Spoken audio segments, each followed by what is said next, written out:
here from Create Ceremonies. I thought it was about time that I did a bit of an update on what the latest situation is with weddings in England and Wales. I don't know about you, but it's been quite confusing looking at the information that's been coming out over the last couple of weeks and trying to work out what it is that you can do and what you can't do. And if you're planning your wedding or trying to replan your wedding, because you had one booked this year, then this must be quite confusing. So I thought I'd spend a little bit of time looking through the information and trying to decide for myself what it is that they're actually saying, and see how that might help you, might work for you, what options you've got. So in England at the moment, the situation seems to be that you can have a wedding ceremony, so a legal wedding ceremony, that can be held either in a register office, a church, or by the look of it, at a licensed venue, providing the venue is happy to open, is willing to open, but you can have a maximum of 30 people in attendance. Now, that includes you as the couple, it includes your guests, it includes your photographer, it includes your registrars. Remember, there have to be two of those. If you're in a chapel, in a church, then that's going to include your vicar, it's going to include their registrar, so somebody will be registering for the vicar, either a registrar or somebody from the parish will be doing that as well. So when you're looking at numbers for England, then that's something to bear in mind, that actually there are quite a lot of people that are attached. If you're getting married, if you're having your ceremony as a wedding venue, then that doesn't seem to include the staff that are based at the venue. So if there's a wedding planner, or there's anybody that's helping there on the day, serving a drink afterwards, or maybe if you're able to do that, then it doesn't include them, but it does include every other professional that's there. So it's worth bearing that in mind when you look at your 30 people. They are being very specific about what you can do, and it's the legal ceremony that they're allowing. Anything after that, any kind of celebration, they're really not encouraging at all.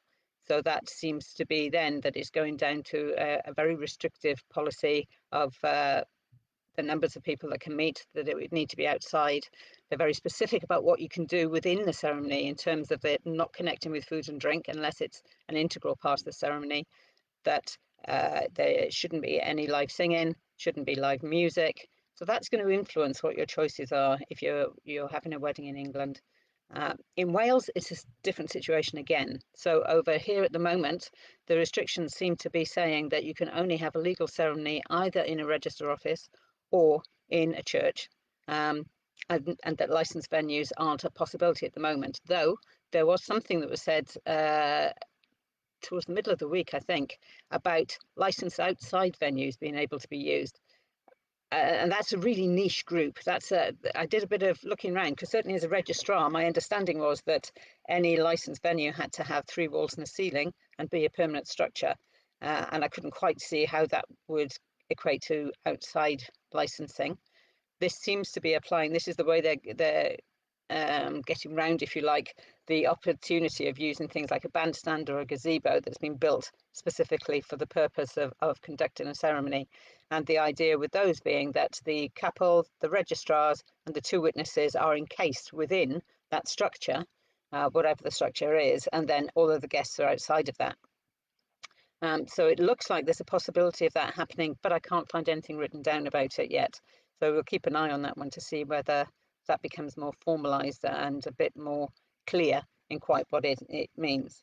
But the restrictions in Wales are vague, I think, to say the least. So it's all dependent on how many people can safely distance within the venue. So the responsibility is then on the venue as to how many people they can accommodate.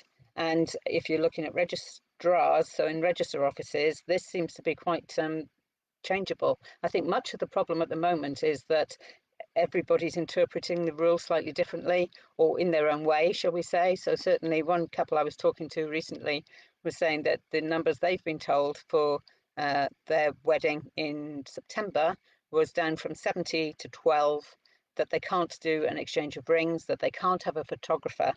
And that makes quite a big difference, I think, to the feel of the day, to what you feel you can or can't do. Again, looking at the restrictions as far as I could see, or the guidelines as far as I could see, there's nothing about not being able to exchange rings. It may be they don't want them to go to a third party, so that they wouldn't be held by a best man who might then get within 2 meters of the groom or of the couple.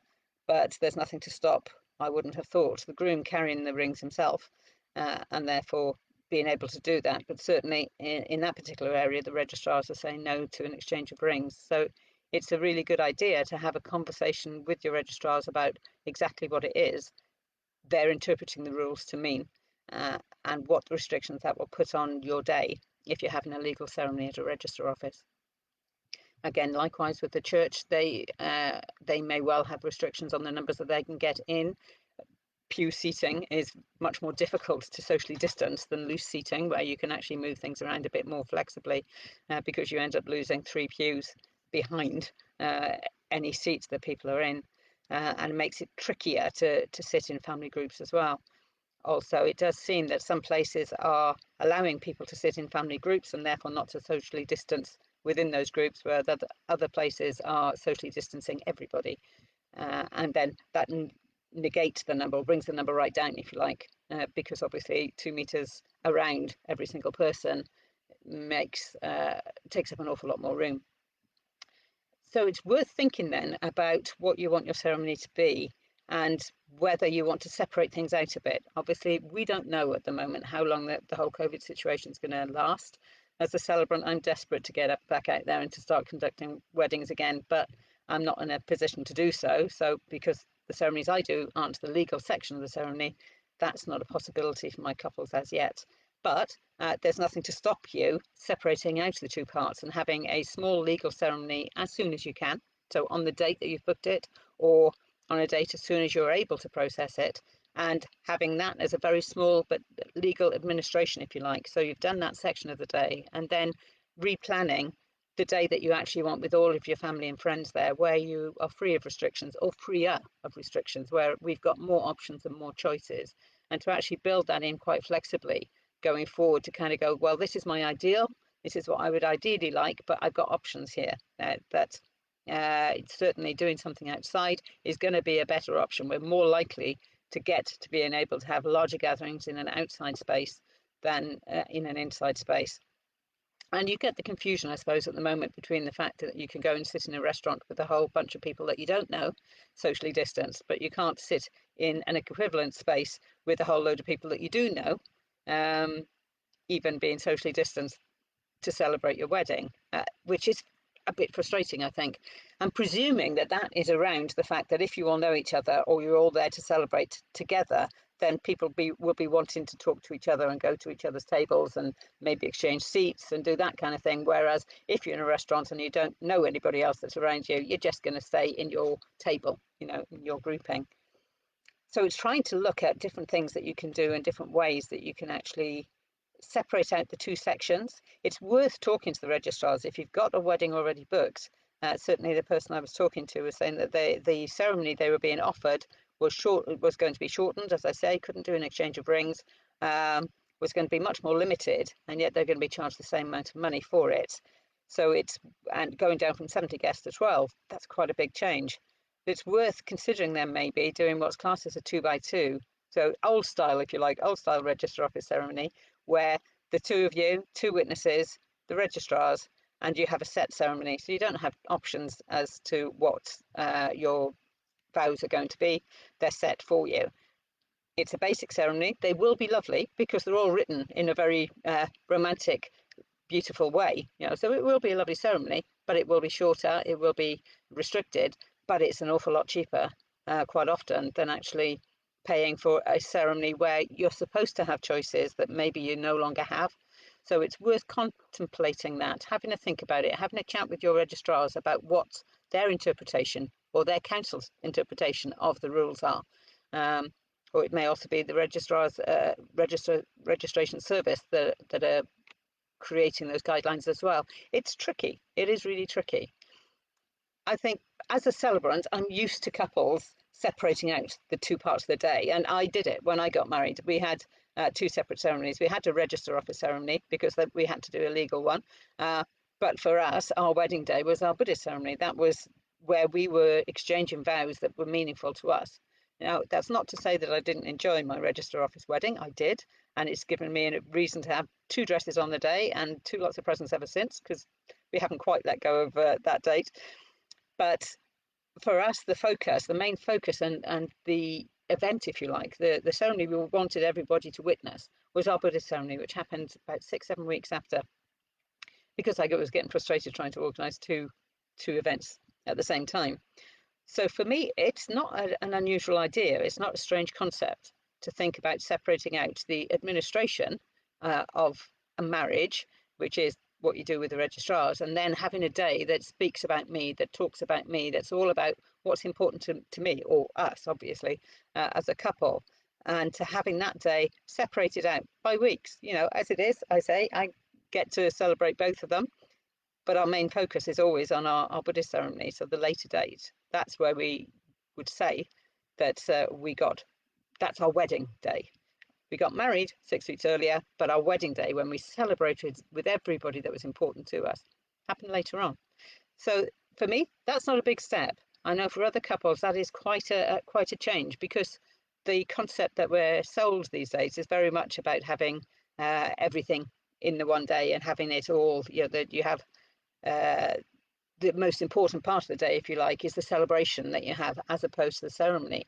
But I like, in some ways, the opportunity to review for each couple what is primary to them, what is central, what is the center part of your day, what is most meaningful to you, and what do you need to focus on. And maybe, I suppose, in some ways, this time is given an opportunity to do that, to think about the words that you're saying. Are those the most important thing? For me, yes, they are. The commitments that you're making to each other form the foundation of your married life together.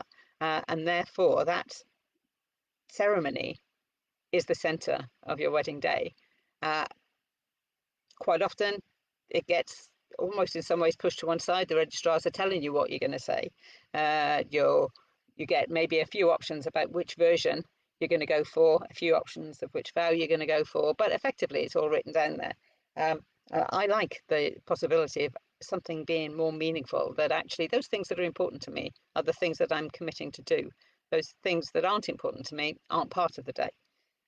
That's a lovely way to view it, I think. And having the opportunity, can you think of how amazing these celebrations are going to be at the point where we're all able to be back together again? And everybody is aware of the fact there's a change. Everybody knows that if you were due to get married this year, your plans have had to change. And that's now part of your story, you know. And it's one of those things that will either strengthen your relationship or will tear you apart, because it's such a difficult time. So it's using this time rather than being stressed by what you can't do. Um, and the fact that you're having to reorganize and change and replan everything, to actually use it as an opportunity to really have a day that's all about you, and to rejig, if you like, and review what it is that's important to you and what you want your guests to take away. I had some really good advice when I was getting a bit worked up about wanting the start of my ceremony to happen in a particular way, with some people, some friends, singing a particular piece of music, which they refused to sing, um, for various reasons, and there were, valid reasons. But of course, at that time, I can remember taking it incredibly personally, because this was my vision. This is what I wanted the starter to be, and it would be beautiful. And I remember a close friend of mine at the time saying, Jane, just focus on what you want your guests to take away from that day. What is important for them to feel about your day? What is it that is the center of your day? Don't get caught up in the trappings around it. Focus on what is really important. And for me, what I really wanted people to take away was the feeling of love that my husband and myself have for each other. Had it then, still got it, I think. I hope. So that feeling of love, that feeling of happiness, and acceptance. And we've got such a wide variety of friends who are into all kinds of different stuff and from all kinds of different backgrounds. So actually just be surrounded by the love of everybody that was there. I wanted people to experience that joy, that happiness, and that love, and to take that away with them, and for that to be really special. So even if they didn't have a clue what was going on in the Buddhist ceremony, though obviously we tried to explain that actually the center part of it was that connection we were making to each other, and that was a beautiful and meaningful time for us, and therefore for everybody around us. So it's worth focusing, I think, on what is the center of your day. What do you really want your guests to take away? And quite often couples will say to me that they want it to be relaxed, they want it to be informal, they want people to recognize that it's them. So every word in their ceremony is written about them and reflecting them, so that at the end of that day, people kind of go, I've never been to a ceremony like that. It was really meaningful. It was all about them. It was them. It was so right for them. Your wedding day, whatever your wedding day looks like, should be absolutely right for you. And if you can't do that amongst the restrictions that are there at the moment, then it's worth thinking about how you can maybe do that in the future and separating out the two things. Do the legal ceremony as soon as you can, get that done, stick to the date you've got or whatever, and then have a day that you want when you can have it with all of your family and friends, the people that are important to you that you really want to celebrate with. There will be a time where we can do it again. I am absolutely convinced of it. And there are so many ways that you can do that. And there are people around who are more than happy to have a chat and to help you to find that direction and that way forward. And I'm one of them. So if anybody out there wants to have a chat with me to find out more about what they could do, what their options are now, and I've got couples contacting me all the time, having to change, if you like, having to review and looking at what the options are. So I'm more than happy to have a chat and to go through lots of different things you could do so that you can make the decisions about what is right for your wedding day and for you. Because your day is all about you as a couple and your future life together. So, yeah, although the restrictions are still a bit confusing, and I'm sure they're going to continue to be a bit confusing, hopefully this will give you a bit of inspiration to keep going and to plan your day your way. All right, take care. Best of luck with all of those weddings.